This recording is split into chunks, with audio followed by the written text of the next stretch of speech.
Let's get started. Hello, and welcome to our talk. My name is Daniel Schneider. I got Anthony Park here from Netflix with us. And we want to talk to you about building media streaming apps and sites without plugins using the MPEG standard.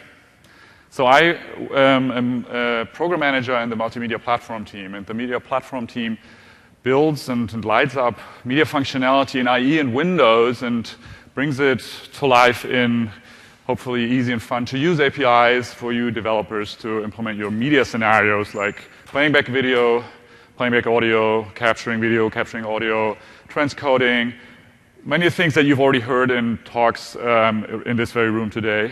And during Windows 8 the Windows 8.1 development and with IE 11 and 8.1, we're introducing two new APIs called the media source extensions and the encrypted media extensions.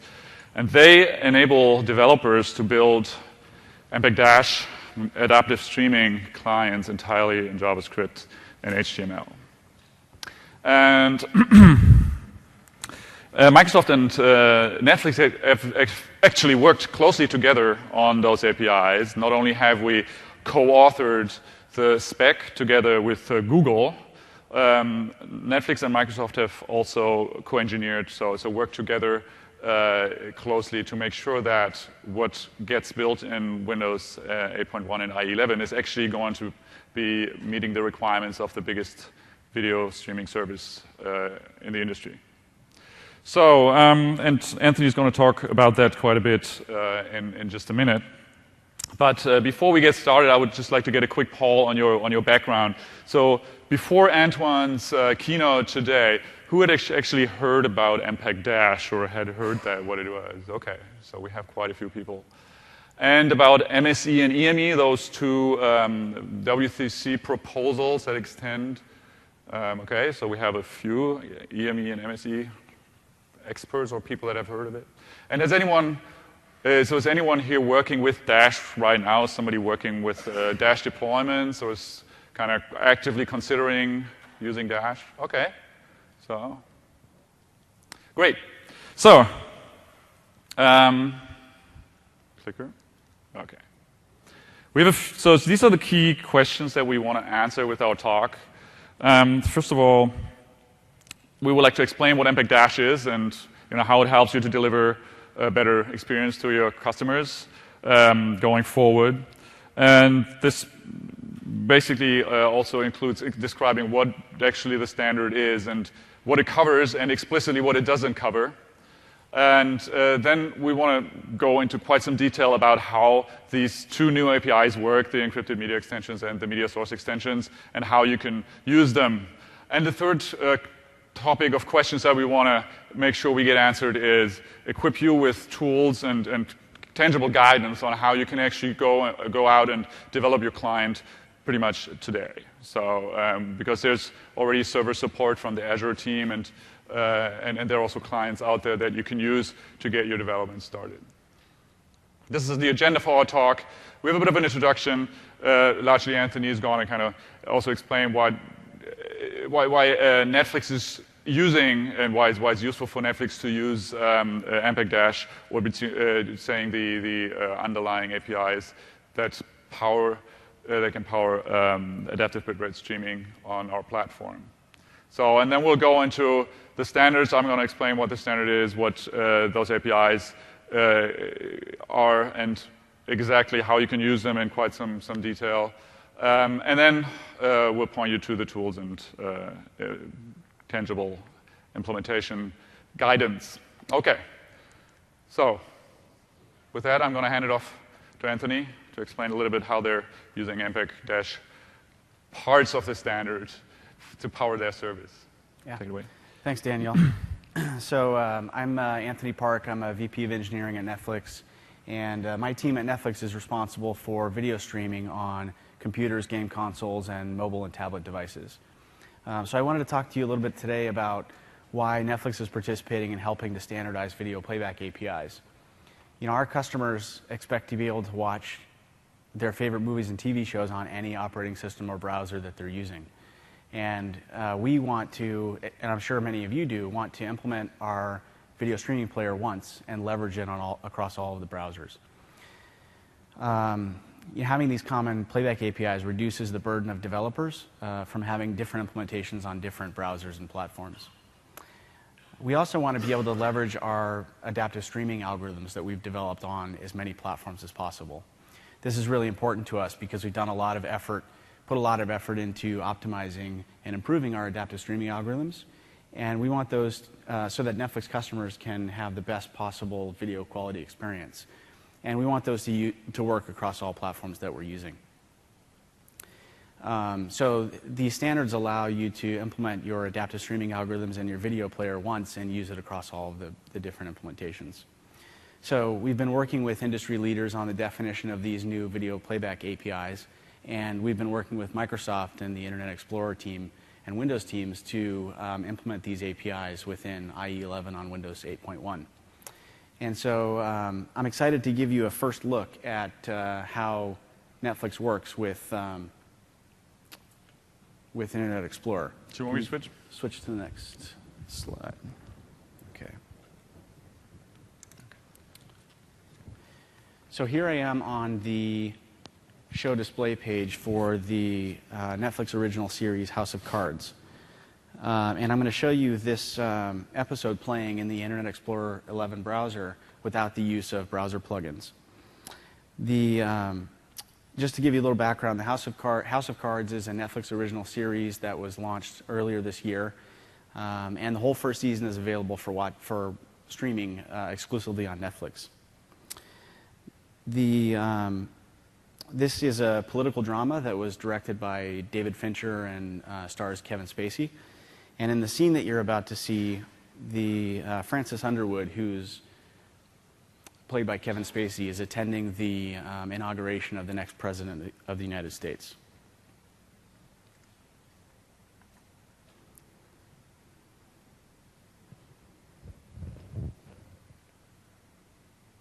The office of President of the United States, that I will faithfully execute the office. Power is a lot like real estate. It's all about location, location, location. The closer you are to the source, the higher your property value. Centuries from now, when people watch this footage, who will they see smiling just at the edge of the frame? So help me God. Congratulations.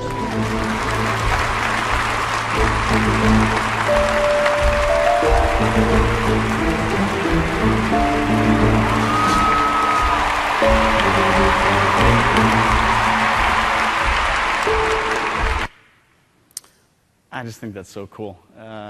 There's no browser plugins installed on this machine, so we're just using HTML5 video directly in here to play this content. This is protected content, so we're using Microsoft PlayReady DRM to make sure that this content is properly protected.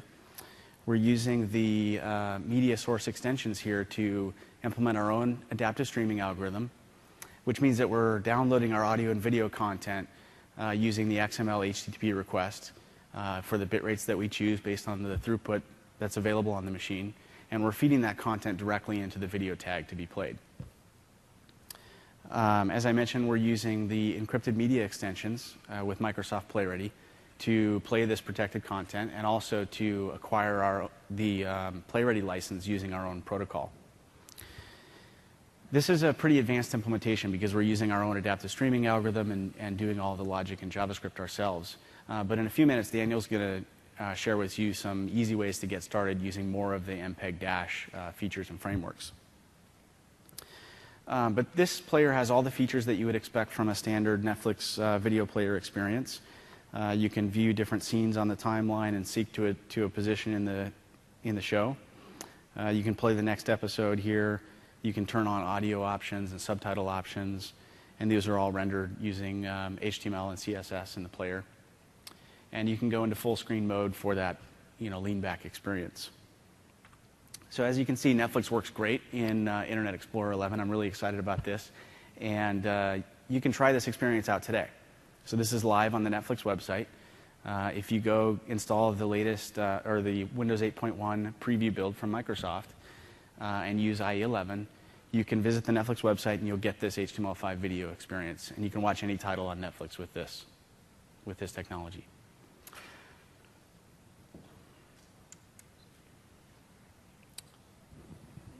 Okay, so I want to talk a little bit about the future of Netflix on Windows.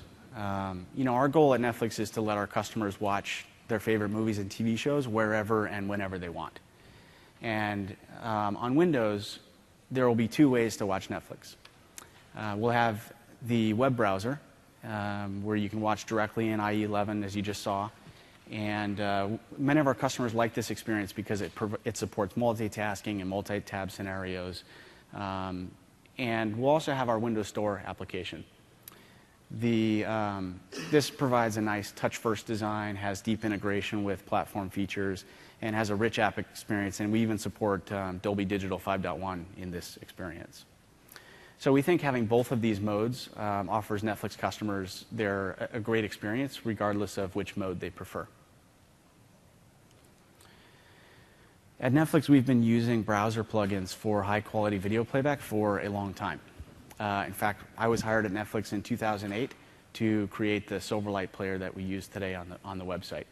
And even before that, we were using an ActiveX-based player for video streaming. But there's a few key advantages to moving to HTML5 video, which I want to talk about. The implementation in IE 11 is wired up to Windows Media Foundation under the covers for the media source extensions. And because Windows Media Foundation uses the GPU for hardware acceleration, we get improved battery and CPU efficiency with the player. This means that full quality 1080p video is now possible in the browser on low to mid-range PCs. This is great. We're really excited about the extra battery life that we get here. We're also seeing new browsers shy away from plugin support in general.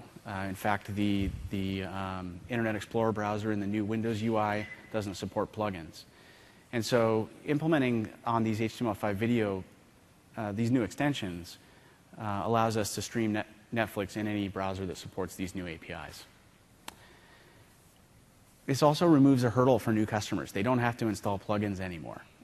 This is just excellent. You can just click play and it just works in your browser. So we're really excited about this.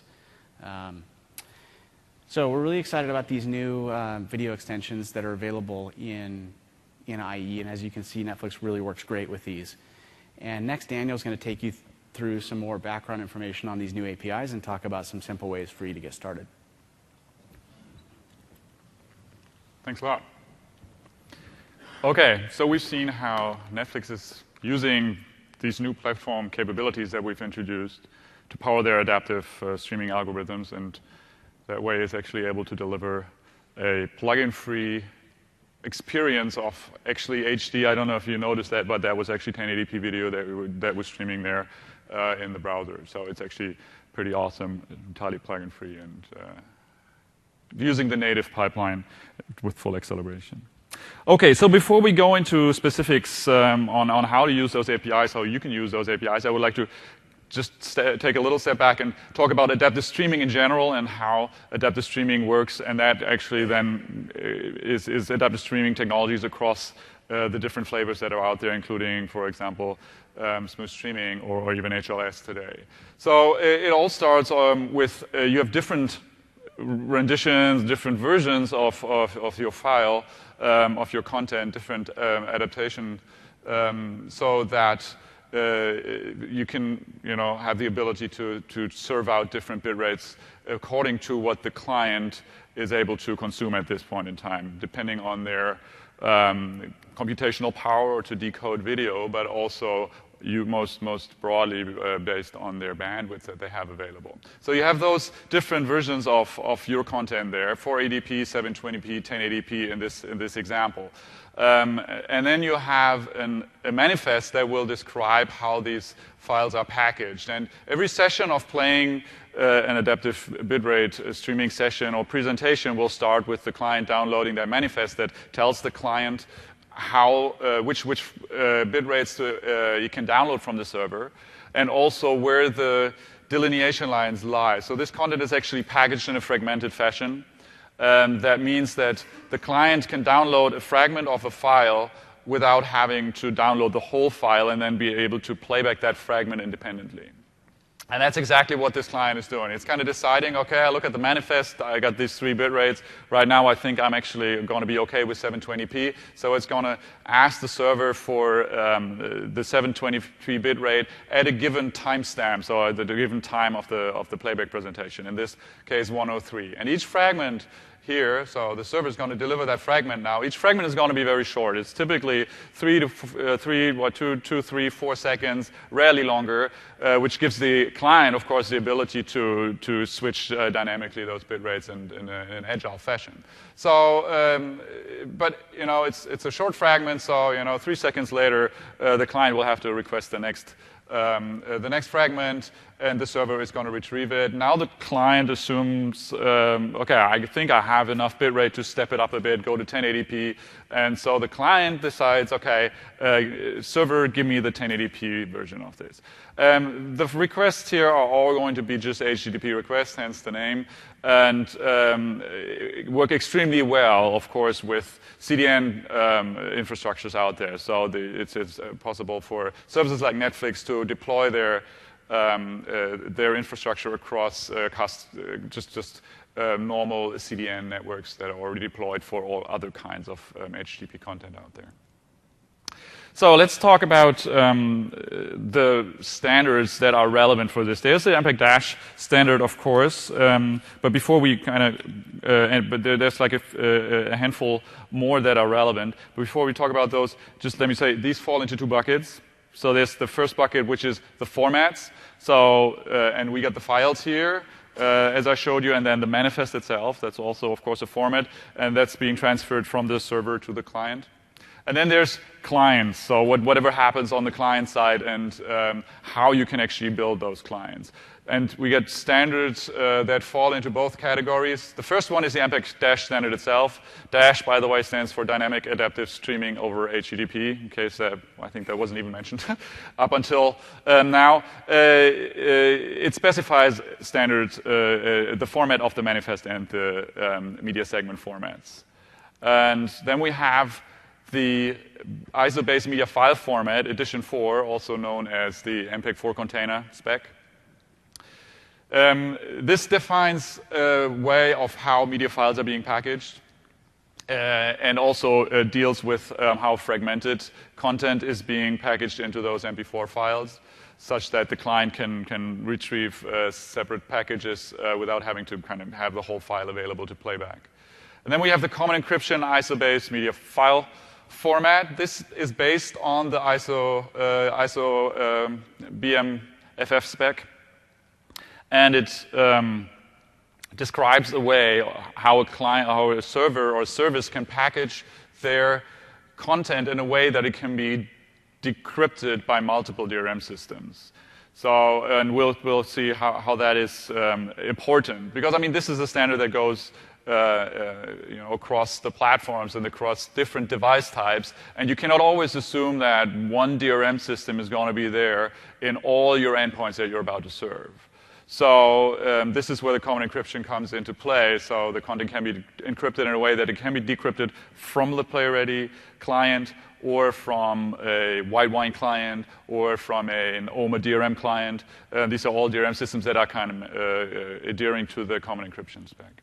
And now we're coming to the APIs that we introduced with IE 11 and Windows 8.1 for store apps as well as browser apps.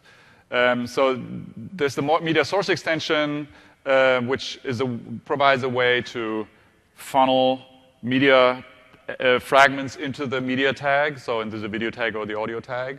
And then we have the encrypted media extensions, which allows a client to talk to a DRM system that is resident on the target machine and perform license acquisition, essentially, or other key DRM operations. Okay, for this, let me just kind of quote from the spec, because I think they're actually saying really well what MPEG- is and how they describe it. So dynamic adaptive streaming over HTTP is intended to support a media streaming model for delivery of media content in which the control lies exclusively with the client, which is pretty much what I showed you in the sequence, the diagram before. The clients can request data using the HTTP protocol from standard web servers that have no Dash-specific capabilities. Consequently, this part of the ISO 23009 focuses not on client or server procedures, but on data formats to provide Dash media presentations. So it's only about the media segment format, and it's about the media presentation description. So now the spec is growing, or it's already fairly big, or has been growing, I should say, the Dash spec. And it's been accumulating different features. So in order to make this manageable for clients to implement, because by now it would be actually a pretty sizable effort to implement a client that will support everything that's in the Dash specification, the authors of the spec went and started to define profiles that kind of define a functional subset of the specification that you can use in order to play your content. So, and it'll be in the manifest, the client will say which specification, the server will say which specification a certain presentation adheres to, and then the client can decide whether it can actually understand that and whether it understands that profile. So there are two areas or two types of two buckets in which those profiles fall, and they're largely by the used container format. So there's the MPEG-2TS bucket on the left in green, and then we have the ISO-based media file format one. So the MPEG-2TS is a container format from the broadcast world, and it's being used by HLS, for example. MSE does not. So the way that we implement the standard today, MPEG-2TS is not supported. What we support is all the one in the blue and the blue bubble, which is the ISO-based media file format, biased profiles. And here we have two sub-profiles which the Dash spec talks about. One is the on-demand profile, which allows you to do on-demand content delivery. And then there's the live profile, which allows you to do both on-demand as well as live content with it. And the difference between those two profiles is that in the first case, the segments are addressed by byte ranges. So the client has to do byte range requests and can do those to just a normal HTTP server, which makes the infrastructure for your initial, so for your origin server, even simpler. With live profile, the addressing is through timestamps. So basically say I want this certain time of the presentation and the fragment that represents it. And that has the advantage of being able to do live presentations with it too. But it requires actually a specific component at the origin of your deployment. And you'll see how this works in more detail in just a bit. So this is, as I said, the Dash spec talks about the media segments, and it talks about the manifest. This is the media, a typical setup of a Dash MP4 file. MP4 or ISO-based media file format is a boxed container type. So you have boxes, and within those boxes you can have new boxes. Those boxes have always their identifier there. It has the advantage that if a client doesn't understand a certain box, you can just read over it, and if it's not essential to the presentation, then that's no harm done. So these are the top-level boxes that you would typically find in a Dash file. And they fall into three segments. The first segment is the initialization segment. And that contains information that is relevant for like which codecs are being used, information on how to instantiate and initialize those codecs.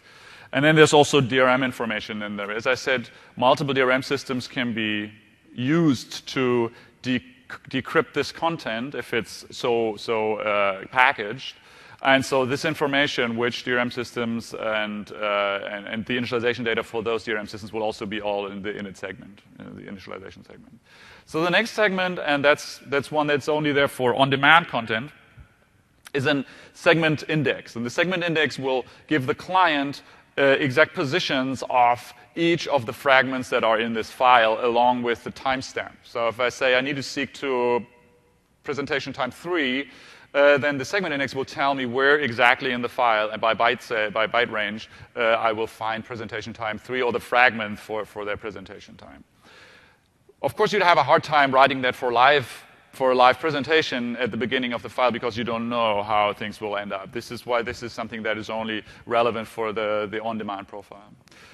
And then you will have, of course, media segments, which ultimately contain the actual media, so audio or video data. And there's a box in front of the actual data, the MDAT data, which is the move box, which contains more meta information for the playback. For example, the actual timestamp for this fragment, as well as DRM information from IV. Excuse me. The initialization vector for DRM will be found in there for each sample. Okay, and you got multiple media segments apparently. So the other part that the spec defines is the dash spec defines is the MPD, so the media presentation descriptor. It's an XML file which describes the whole presentation. And you can see at the root it says, under the profiles attribute here, it says which profile this content is or this presentation is authored for. In this case, it says this is a live profile.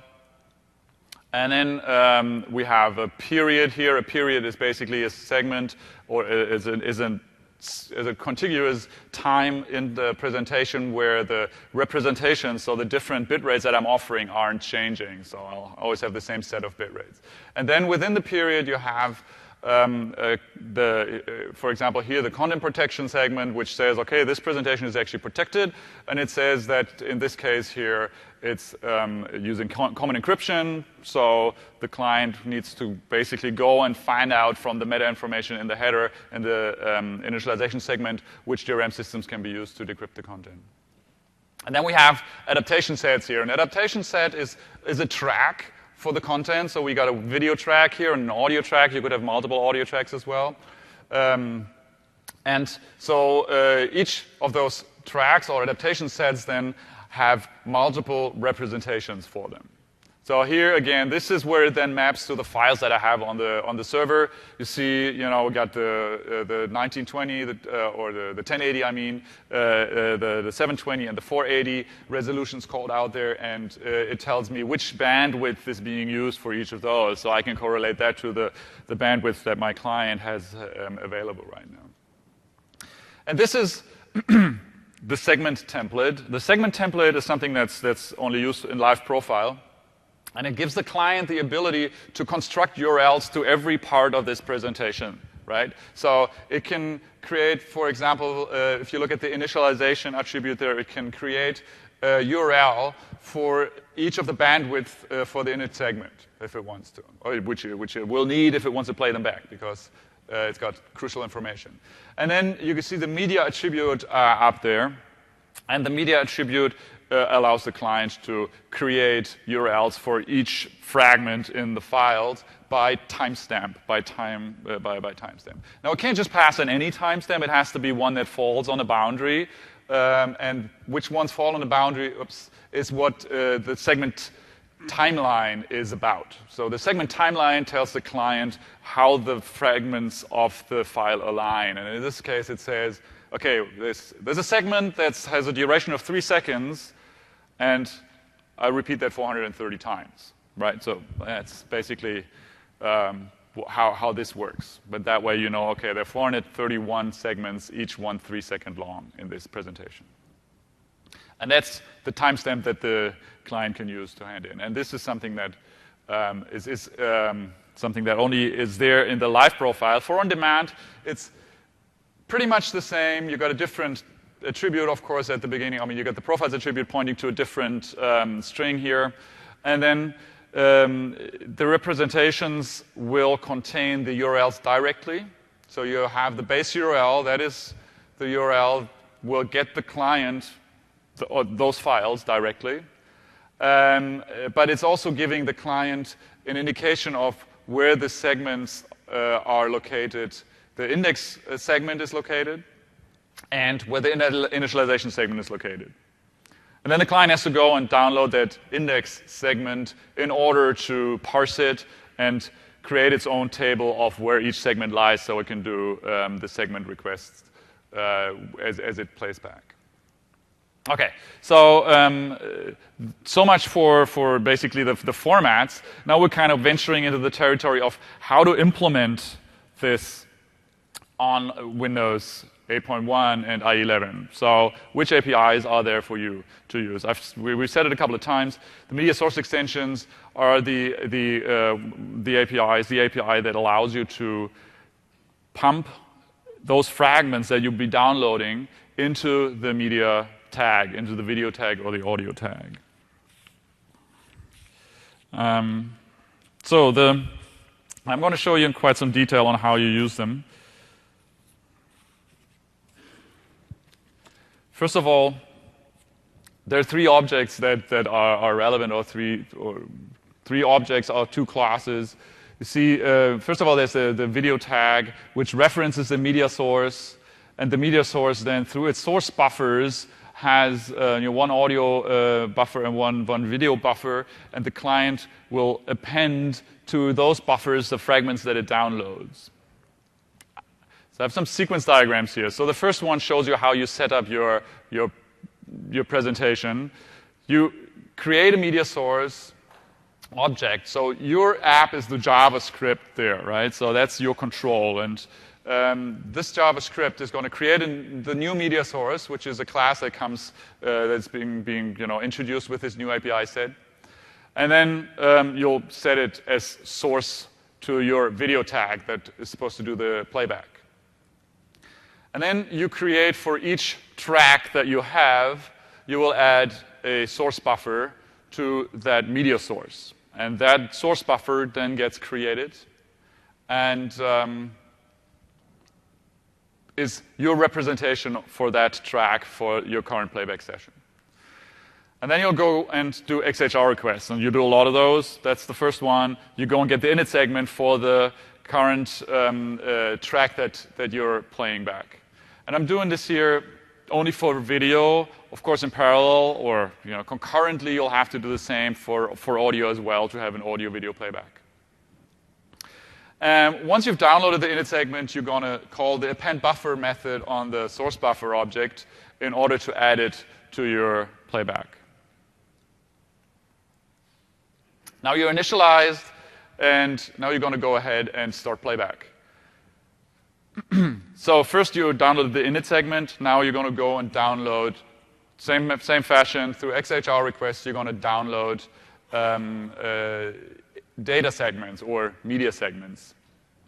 And you're just going to call append buffer on the source buffer again to get those into the presentation.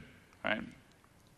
And you keep doing that, because each fragment is only 3 seconds long, typically. You just keep doing that and doing that. So you're running a big loop that keeps downloading and appending buffers. Right? So your app is going to be busy doing that. It's also a good idea to be removing buffers at some point. So after we've played past the point, you can remove the buffers again. If you don't remove them, at some point we will remove them for you, but we'll let memory probably go up to, I think our boundary is currently 200 megabytes. So it's not necessarily the right thing to let us evict. You might be in a better position to decide when it's the right time to remove buffers. So that's something that we encourage. So adaptive bitrate streaming is all about switching bit streams. So how do you do that? It's actually really easy.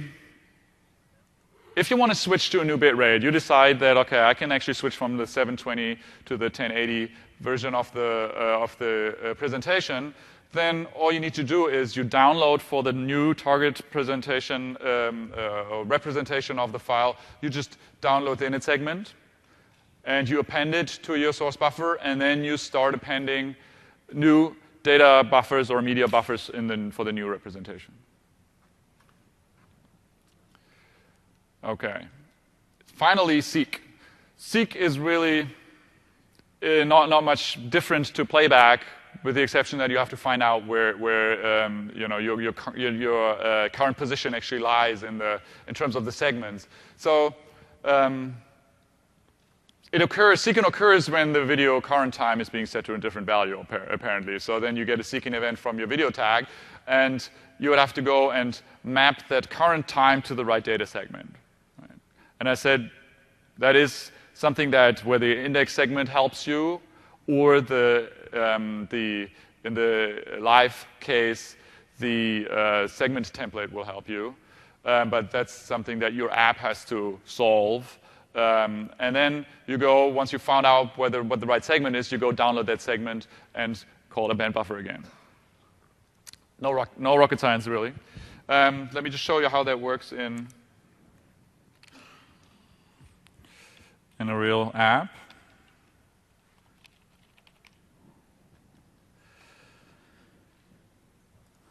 Okay, so this is a demo app that we've put up on the IE Test Drive website. So I think it's being linked in right now, so it's been live for a couple of days now. And it plays back content through the MSE and EME APIs. And rather than being adaptive, I have to adapt myself here. So I can say, okay, I think I actually have enough bitrate here to go up one notch. And now I'm playing at 2 megabits. And I'm being kind of adventurous, and I go up to 6 megabits in this conference setting here. Okay, so it looks like now I'm playing a 1080p stream of Big Buck Bunny here.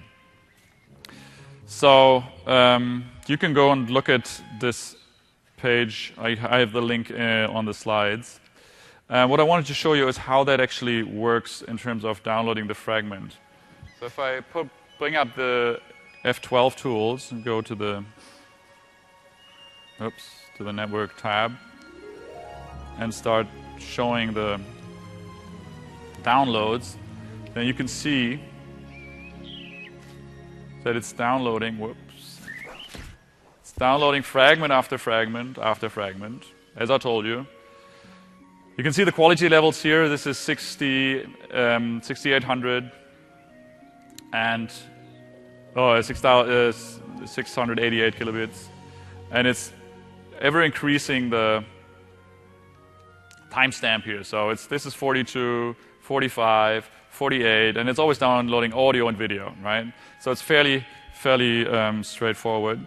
So what happens when I switch the bit rate, go to the highest bit rate. Oops, I think I got to do that again. Let me clear this.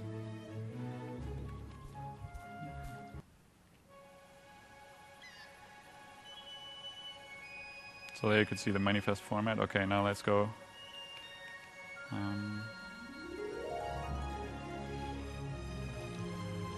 Switch to the highest bit rate.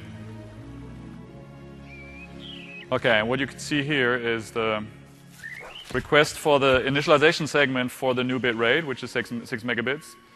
And then it'll just continue from where it left off. It had downloaded from 18 seconds and now continues on 21 seconds.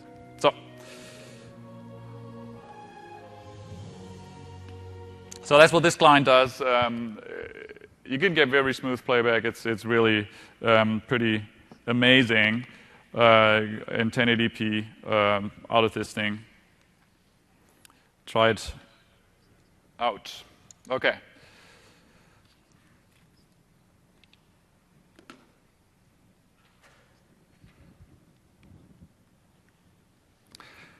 Protected content. So usually premium content is protected out there. So that's the reality of the industry. And the encrypted media extensions are helping or are providing a ways that the Windows, the web app or the browser app can talk to a DRM system that's located on the machine. And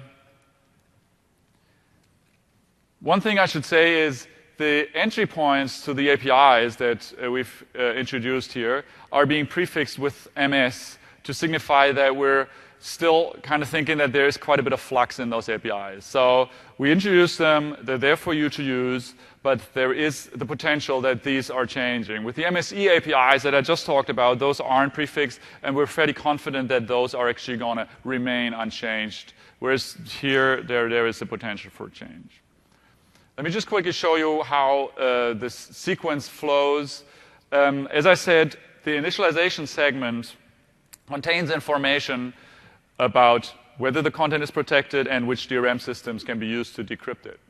And when the video tag comes across this information as it parses the initialization segment, it's going to fire an event, which is an MS need key, MS due to the prefixing, need key event, and it'll carry the init data for all the DRM systems that are supported by the file. So if you have support for PlayReady and Whitewine and OMA DRM in your file, then you'll see an array of 3 coming your way in this MS need key event, one for each of those DRM systems containing the initialization data that was found in that file, right? And then your app goes and looks, okay, which of these 3 DRM systems do I actually support?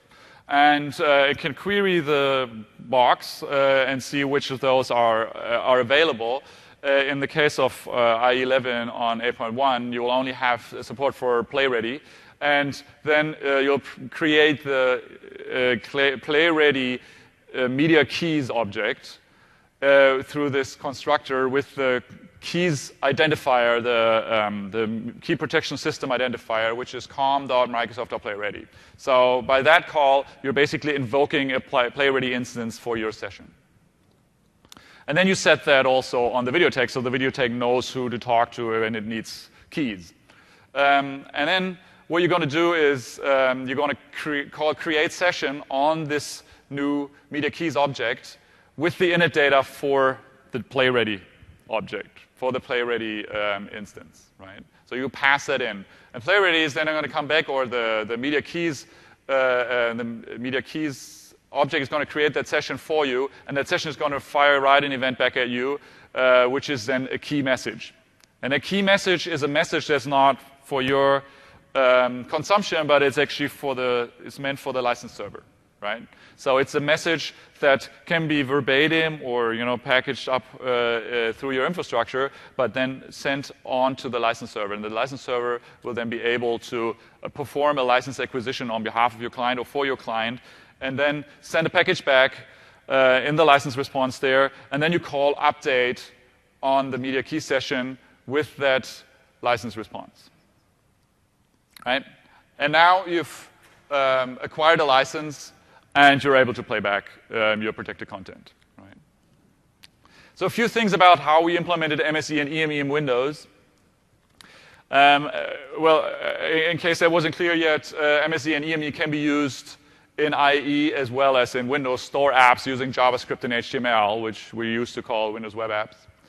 And through those, you can play back Dash segments. So this is kind of, if you were wondering where's the link between those APIs and Dash, well, the segments, the way that they're defined in Dash in the standard, as long as they're MP4 profiles, you can just pretty much verbatim funnel them into our APIs and can play them back.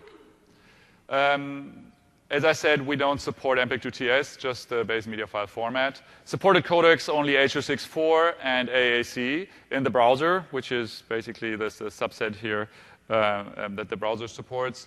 And then for HTML store apps, you can also use digital Dolby Digital Plus.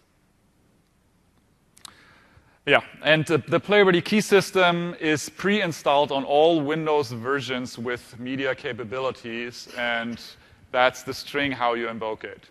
There are SKUs out there, I don't know if you know about N SKUs, that do not have media capabilities. Those will not have PlayReady installed. And media functionality for that matter, in general. So how to implement your own service So what you need in order to implement your own service is 4 things, at least that's our recommendation here. You probably want a sample app that gets you started quickly. There are multiple open source projects out there that are implementing Dash clients entirely in JavaScript. One that actually Microsoft has been contributing to is Dash.js. So I'm going to show you that in just a second. What I really recommend you have somewhere handy is a tool that allows you to inspect MP4 files, because at some point you'll wonder, why is this fragment not working, and why is this initialization segment not firing me an event for play ready, although it should. And then the proof is usually in the file somewhere. You should really be able to look into those files. So MP4 Explorer is an open source tool. It's a little dated. There are also commercial tools out there. And then again, it's not super hard to parse MP4 files through your own shell scripting or things like that. But some way you will need to be able to look into your files. And then you need packaging tools, of course. Like, how do you package your content for Dash? So there is a tool out there called MP4 Box that can actually package content for on-demand profile quite well. If you want to do live, of course, you need a pipeline, something where this is automated and happening on a continuous basis, fragment for fragment for fragment.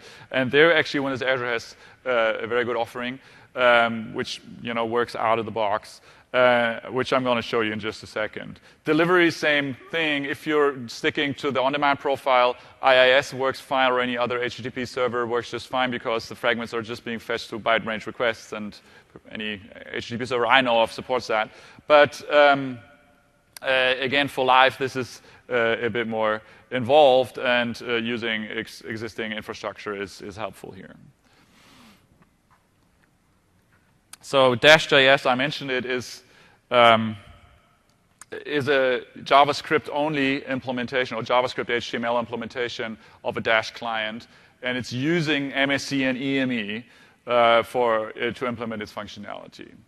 It's actually, it was made from the Dash Industry Forum. They made it their reference player. So the Dash Industry Forum is a like industry, what they call, like an industry association of companies, and Microsoft is part of it, and so is Netflix, and a few more, Akamai and Ericsson, and big names in the industry. And their goal of this industry association is to catalyze the usage of or the adoption of MPEG Dash in the industry. And so they have created, or they've basically said, okay, we need a reference implementation. That's the first thing the first tangible thing that they put out there, as far as a client is concerned. It's called Dash.js.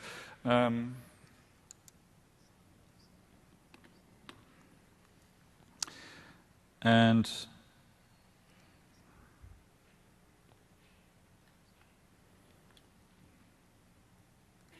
the way it works is you just, open that page here, and then you can put your manifest URL in here, and it'll just load that manifest and play it back. So my manifest is, just rebooted my machine. Okay. So this is the manifest for Big Bug Bunny that I just played to you in this other player. And hopefully, yes. It's now adapting here. It's going directly to the highest bit rate. This player is still early days, so it might hit some snags. When you use it, it might be not ideal at the very beginning, but it's certainly a very good starting point for your projects, and I'm sure it's going to improve very quickly over time. So what do you do on the server side? So now we have a client. What do you do on the server side? Well, really the easiest way to get started on the server side is to use the Windows Azure Media Services. So they provide you with components for building your custom media workflows in the cloud. So you got here, as you can see, you got encoding and format conversion. Content protection is also part of their framework. You can do on-demand as well as live streaming.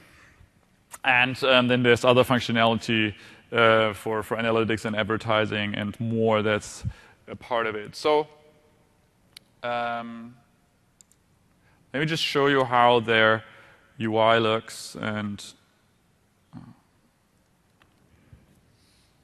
how you can actually use your this to implement your own service. So I'm just going to their portal or their desktop, their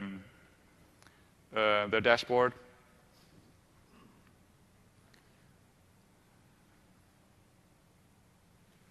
So I got all my servers here lined up and the services. There's this tab here for the media services. If I go there, I got my server deployments.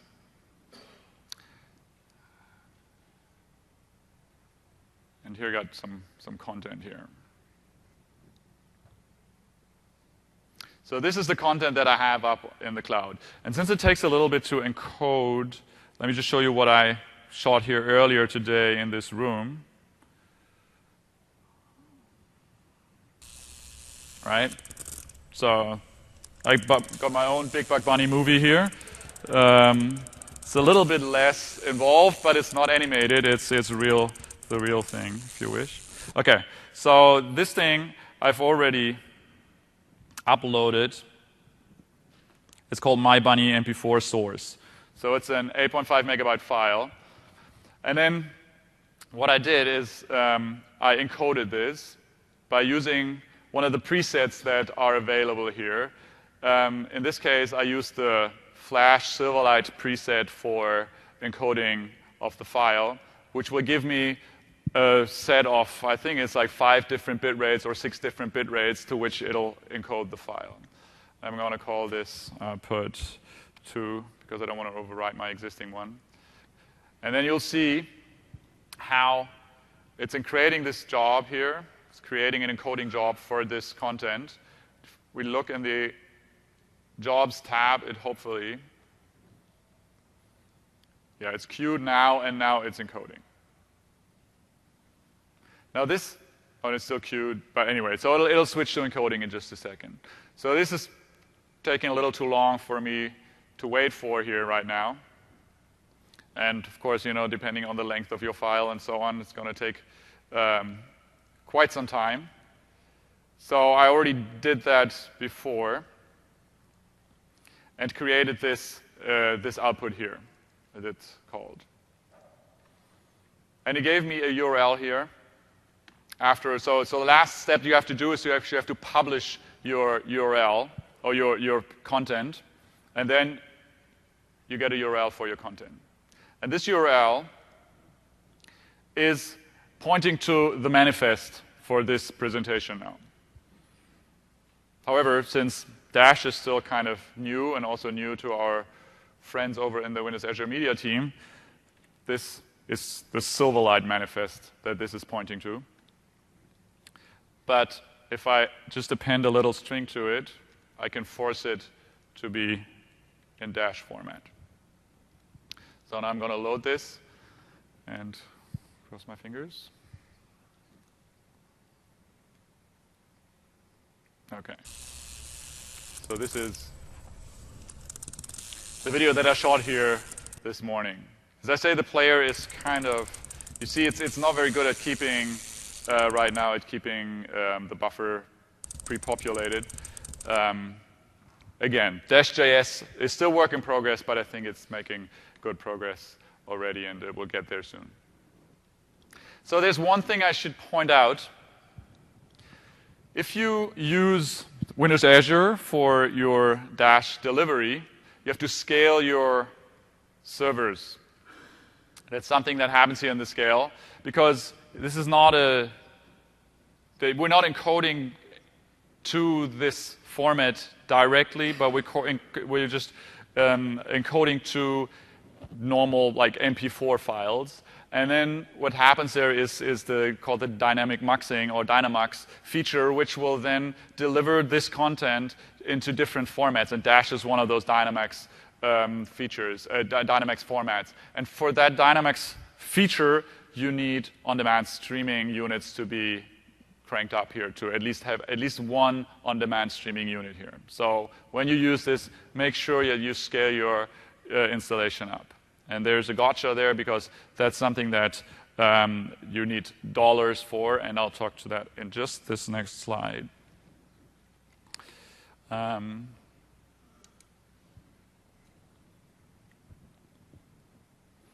So you can use what I just showed you. You can use that today.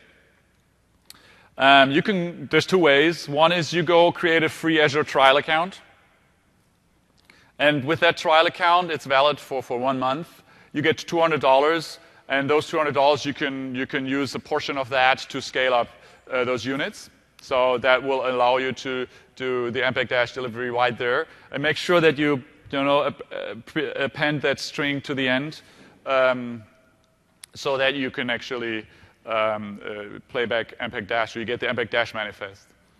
And the other option is to just use your MSDN account. If you have one, you can activate Windows Azure Media Services for it, or just basically Windows Azure for it. And there is, as you can see, there's a monthly credit that you get for each of for some of the tiers of MSDN accounts, and you can use those credits then to scale your installation up. Okay, a few things to note.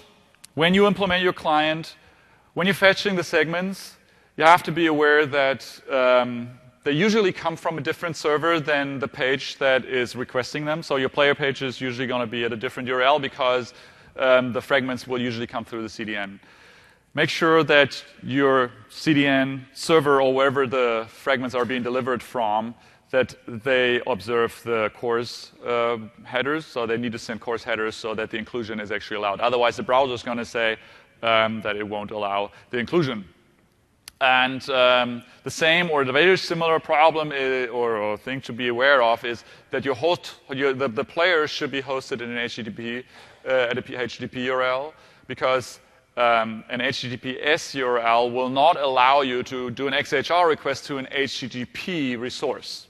Same problem is, the user, this is with like things like banking sites in mind, and you have this nice, the padlock that's closed at the top of the URL. If then everything that gets included in that page or things that get included into that page come from an HTTP URL, then you can't really make that promise that this page is secure. Right? So this is why the browser doesn't allow that. Things just to be aware of. For power efficiency, Gabe talked about a little bit in his session today, as well as Israel actually. You should avoid unnecessary disk caching. You're downloading those fragments, and there's a lot of those that you're downloading. For an HD movie, it can be like a gigabyte of data that you're downloading. Really no need to store that on the disk and let that flow through the cache. XHR, however, will normally cache it on disk if you don't tell it not to. So this is why we've introduced this MS caching disabled feature, so that you can actually tell XHR this request should not go to the disk, especially on low power devices that have BitLocker drives. It's actually a fairly expensive operation that costs you, in the order of like half an hour of battery time for the user when he plays back an HD movie. The other thing also with power in mind is going full screen. The really easiest way to do it is to use that API. You can, of course, kind of scale it to occupy all the pixels, but you might have rounding errors in your logic, and we've seen that, different form factors that you might not have thought of. Weird screen resolutions out there sometimes. So using that API guarantees that you're actually occupying the whole full screen, which will then in turn make sure that the compositor doesn't have to kick in and do some kind of compositing that the user isn't really seeing, because there's like one pixel or one row of pixel, one line of pixel still visible behind the video tag. And then, it's all about adaptive bitrate streaming. How do you adapt the bitrate, or when do you adapt? So monitoring the download speed of your XHR requests is, of course, the first order of things that you should do. because that will tell you what the bandwidth is that the user has available currently as it's playing back the session. And then there are also APIs that are introduced in part of the MSE API set that inform the client about the playback quality that the user is currently experiencing, which means usually that won't be a problem for Windows 8 hardware because it will all be hardware accelerated and so on, but people might be installing Windows 8.1 on older hardware that might not have as capable video drivers and video hardware. So there are these APIs here, these attributes here that give the app a way to judge how good the experience the user is currently getting in terms of the playback. Right? So whether we're dropping frames, whether there's a jitter happening. So I should caveat, and I'm doing this here, that these attributes are actually likely to change. But the spirit remains, we will have APIs there that will allow you to determine whether whether the presentation is dropping frames or not. Okay. So this sums it up. Pretty much used up my hour. So Anthony and I have used it up. We told you that, how MPEG-Dash, what the standard covers, and, how it's actually helping clients to have one format going forward on all their different clients.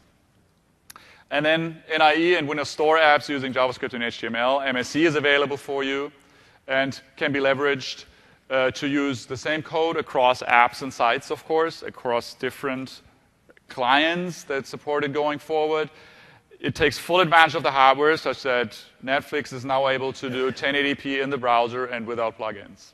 And end-to-end tools are available today, so you can get started and code your Dash clients today using the tools that I've lined out here. So we're looking forward to seeing your apps. Thank you very much. I'm going to be around here for quite a couple of minutes, so you can ask questions. And then also I'll be over in Hall D in the office space there. So if you have any further questions. Thank you.